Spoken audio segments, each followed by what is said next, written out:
Somebody here. Hello, good morning. Good morning. A very good morning to you. Welcome to the drive. What's your name? This is Prophet Michael Uchenwoke. Okay, Prophet Michael, what should the NFF tell Eguavoen? From Eguavoen, he has stepped aside because there is no real contract for him. Okay. And he wants Nigerian Football Federation to do the needful for him to. The right thing, okay. That is what I think. Okay. All right. Thank you very much, Prophet Michael, for calling. He says maybe Coach Austin did that so that the NFF would do the right thing. If there's going to be a contract, make it official or what have you. You know, we looked at it a lot yesterday and some people were like, okay, yes, maybe he should just see off the remainder of the AFCON qualifiers. We'll have two next month, a double header, against the Mediterranean Warriors of Libya. Going to be something double-header, home and away. That's what it's going to be. So how should the NFF respond? Meanwhile, you know, we are live on Facebook at Nigeria Info Abuja. At Nigeria Info Abuja, that's on Facebook. You can go there and drop, your take. All right. Yes, we are live on Facebook at Nigeria Info Abuja. What should be the NFF's response to the decision of Coach Austin Eguavoen to step aside, having fulfilled his 2-game mandate? What should they tell him? Would like to hear from you on that, all right? And then for Vanguard Sports, the big sports stories on Vanguard. Bafana earned full points away in South Sudan. That game was something. I wasn't even expecting. I think it was a 5-goal thriller. Yes, they scored up 5 goals in that game. And they are feeling really good. Away victories can be so exciting. All right. And of course, Morocco 2025, Eagles versus Wasps. It's a barring draw in Kigali. Yes, that's the story everywhere. NFF bungling of Labadia's appointment. Embarrassing. Woohoo! Okay. This is coming in from the Minister for Sports, that's Senator Aino. He says NFF bungling of Labadia's appointment embarrassing. We all felt the same.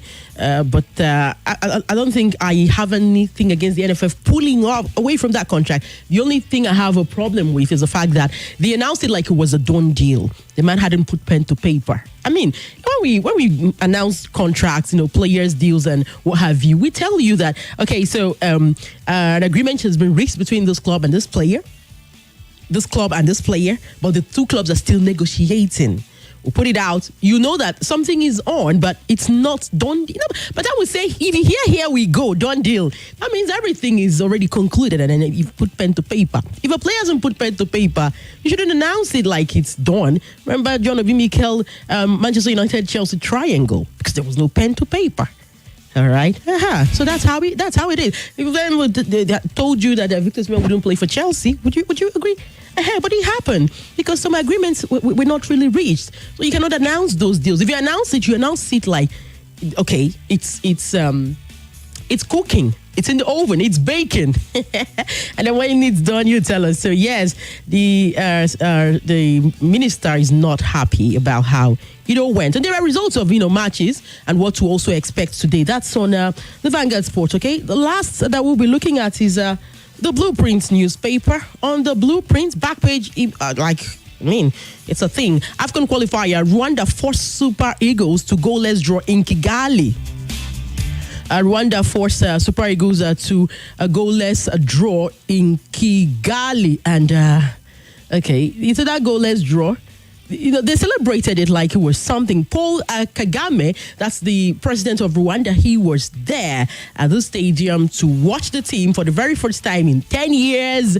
He watched them from home, from work, but, physically at the stadium, it hadn't happened. And he did that, and the players, had to put in their all. And I keep saying it, the star man was the goalkeeper, Fiacre Ntwari of Kaizer Chiefs, okay? So that's the story there. Victor Moses joins Luton Town. We've seen that a lot.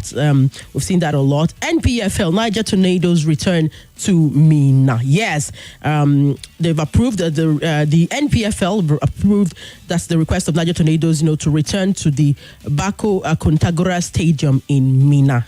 Okay, yes, so they will be returning to home.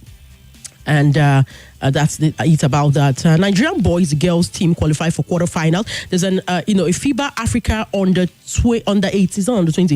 18 World Cup tournament that is ongoing in South Africa, and both our boys and our girls, they've progressed to the quarter finals. It's happening out there in Pretoria, South Africa. Remember the question of the day: if Coach Eguavoen says after 2 matches I'm done, I mean that because that was the agreement. How should the NFF respond to that? So the lines are open now on 0700-951-0000, or you call 0809-597-4869. All right, let's get to WhatsApp. We have some messages before I let you in on some of the stories. Good morning, Kachi. Is Coach Eguavoen still in charge? No, that's what I'm telling you. He's not. I mean, he said, okay, the agreement is done, okay? He's not, okay? And then we heard that he has quit and got it in the news this morning that he's still in charge. Which should we believe?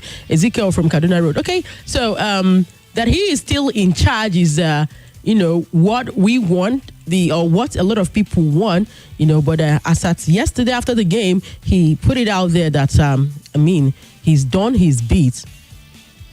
He's done his beat. He's done his beat. Okay, after yesterday's game, he said, I have been given a mandate. I want to quote him so that you know why he got out there in the media that he quit. It's not some speculation. And if you hear anything like he was debunked, that means he was debunked because maybe the NFF have all the plans. But Coach Eguavoen, what he said yesterday, and I quote him: "I have been given a mandate to handle 2 games. I want to say I am very pleased with the boys, and again, thanks to the NFF leadership and all the boys supported me in terms of discipline and working hard. It ends today, which is the 2 games mandate. I can't talk about Libya because I haven't been told, but however, I can talk about it a little bit. In a case we have another coach, we can talk about it. I want to be closer to the team as it should be. And I can give the inside story and inside information that we need to be able to overcome Libya." So he said it ends today, which is the 2 games mandate. Any other debunking? It is not from Coach Eguavoen. These were his words after yesterday's games, okay? And then you remember that it's not only Nigeria that's playing the qualifiers. Let's also let you know that other teams played in the qualifiers yesterday, and from today now, players will start returning to their various clubs. A lot of people are excited that club football will be returning. I don't know about you. Eswatini lost at home to Mali. They were beating 1-0. Mozambique 2, Guinea-Bissau 1. Rwanda versus Nigeria ended in a barring draw. South Sudan fell to South Africa. They were beaten by 3-2 in their home turf. Botswana 0, Egypt 4. Gabon, they won the game 2-0 against Central Africa. Guinea 1, Tanzania 2. Libya 0, Algeria 3. Namibia 1, Kenya 2. Zimbabwe versus Cameroon, barring draw. That's how it ended. Benin 2. Libya 1. So, Libya actually scored first. And Benin Republic came from a goal down to turn that game around. I'm telling you this, focusing on it because you know that the 2 teams, they are actually in our group. Yes, they are actually in the same group with Nigeria. So right now, the standings of that group D is that Nigeria is topping after 2 matches with 4 points. Benin Republic in second position with 3 points. And then we'll have Rwanda coming in third with 2 points. And there's Libya with just 1 point. Okay, so that's how our Group D looks like this morning after the matches yesterday, the final round of matches for this window. And Burkina Faso 3, Mali 1, Cape Verde 2, Mauritania 0. Chad lost to Ivory Coast at home. Ivory Coast beat them 2-0. Zambia 3 and Sierra Leone 2. Okay. Yes, and let's see. Some messages are coming in on WhatsApp. Okay, I said the ATP. Someone's asking about the ATP that's going on. Is the Davis Cup. It's the Davis Cup. That's a world group stuff. It's going on, and all the Rally Opelkas and Tabio, they're all out there for the gentlemen representing. There are various countries, and then you have the ladies too having something in Mexico. They call it the Guadalajara Open. It's on hard turf, so it's something that some players would thrive in, like Arina Sabalenka. She's just fresh from even winning in the US, but she's already there. Tennis season is hot for this year, okay? Thank you very much, everybody. We're having a few messages. Let's rush over them. Good morning, Kachi. Where is Austin going? He achieved a good result with the 2 games he has executed. I feel he has good rapport with the players. He should be allowed, to go ahead with the team. Chima from Apo. Chima, thank you very much. Another one here says, good morning, Kachoka. For Eguavoen should return to his post because the mandate the NFF gave him was too much. His NFF should now focus on getting a new coach. Okay, so he should return to his chief of the technical department. All right, thank you. Your name is Wale George from Kado Estate here in Abuja. Yes, someone says, Kachi, you're live? Yeah, we're live on Facebook at Nigeria Info Abuja. At Nigeria Info Abuja, we are there, okay? I wouldn't say what the other things you said, but I'm live there. Good morning, sports driver. My name is Osh from Abuja. I really don't understand why the NFF continues to joke with our chances to qualify for the AFCON and the World Cup. How hard can it be to get a new coach? Okay, thank you. Another one.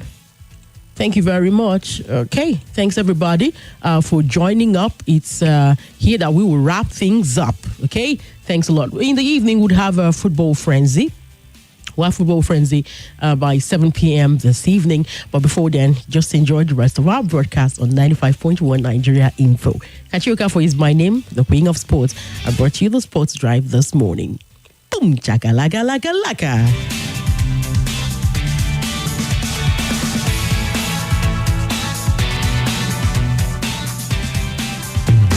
More conversation, more talk, more right after this.